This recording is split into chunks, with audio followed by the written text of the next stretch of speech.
Yes, we've all been enthralled watching the Australian Open here in Melbourne. Some fantastic tennis over the last 2 weeks. It has been, especially last night. It was just phenomenal. Yes. Down centre line, Kerry Mack and the horse she bred, Mayfield Miracle. Kerry successful earlier today in the Grand Prix with Mayfield Pizzazz. I've got a claim to fame, Ricky. I've got to have my claim to fame. My horse is exactly the same age as Kerry's horse. We did the 4, 5 and 6-year-old, and I happened to beat this horse, so it's nice to know that I can potentially get my horse up here. That's great. That's my claim to fame, Ricky, for the day. That's great, isn't it, Sunday? We've got... So she's campaigned it for a long, long time, all through the young horses, and is now getting it up through the higher classes, which is fantastic to see. Yes, into extended trot, back again to collected trot, down centre line for the shoulder in. I suspect this horse is by Mayfield Pizzazz. I'll find out for you but soon after the test. And Kerry, having the sire competing at the World Young Horse Championships with the Mayfield Pizzazz, not quite so successful with this horse, but competing right through the grades into the trot half pass. So again, could be a little more elastic, mostly obedient, but into the halt, and could be a little more under behind, especially with the left hind, but clear. Oops, the first 2 steps clear, then a small stumble, but obediently forward to trot. So just a small error, perhaps a 6 mark like this. The judges are marking from 0 to 10, also with half marks, so it's possible to get a 6.5 or a 9.5. Did you ever get a 9.3, or is it just half? It never goes down to...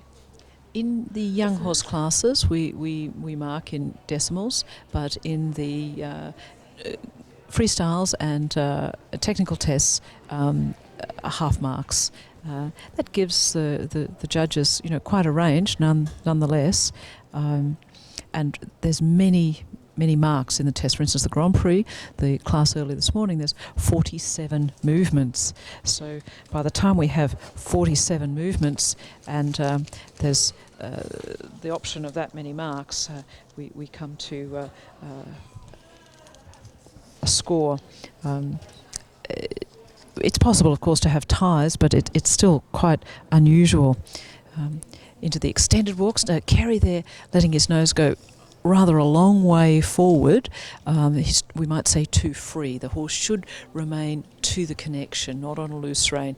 The control of the pole shouldn't become stiff. It should remain flexible. The pole being the part between the horse's ears, so where the neck ends and the head begins.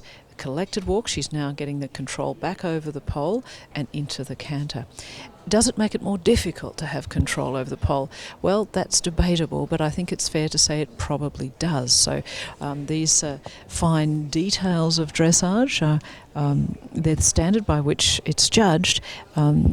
It's not just a simple can you dive into the pool? It's how it's done. Dressage is very much about how the exercises are performed, and the judges have a written standard by which they're comparing the performance, and that's how they come to their mark. They also are going to be giving the riders a protocol sheet, so a list of written by their writers who are sitting beside the judges, with an explanation of why each mark is given.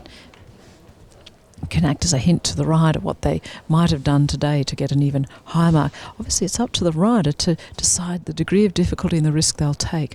Not every rider will be riding for a 10 every movement, because to ride for a 10 when the horse is not strong enough or not supple enough might be way too, could I say, even greedy. It might be absolutely the best choice for the rider to be aiming, say, for an 8 for a particular movement, and that might be, if it comes off, the absolutely best choice to aim too high and make a mistake. Kerry just maintaining the canter there, just kept the jump. So I think that's a case in point. Kerry didn't go for a 10, but she got something which was obedient and smooth. The horse was attentive and confident in the way he performed that. Another canter pirouette. Again, not a lot of jump off the ground behind, but accurate all the way round, and probably a 7. Late change there, so a small glitch at the end.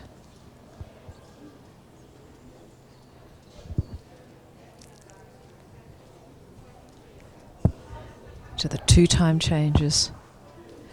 Could take a little more weight behind, sit a little more, but reasonably straight.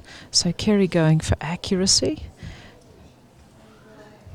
We had the opportunity to listen to Rudolf Zeilinger earlier, and it's the same the world over. Rudolf, the Danish team trainer, a very successful German rider and trainer. Rudolf discussing that for the very highest level, it's all about quality, but also saying that there's another aspect, and that is the focusing on the being free from mistakes, and it's up to each rider to make that call. Rudolf Zeilinger actually being absolutely famous for taking extremely high risks. So well done to Kerry Mack. We have scores to hand.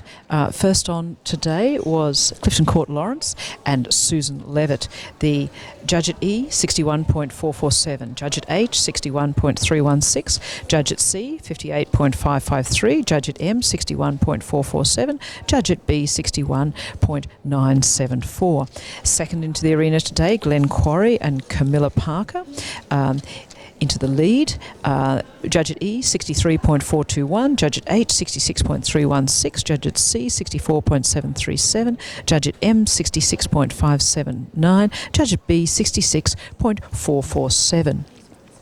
Third into the arena was Robin Smith and K.S. Beecham, scoring from the judge at E, 62.5, judge at H, 63.289, judge at C, 63.684, judge at M, 63.421, judge at B, 63.289.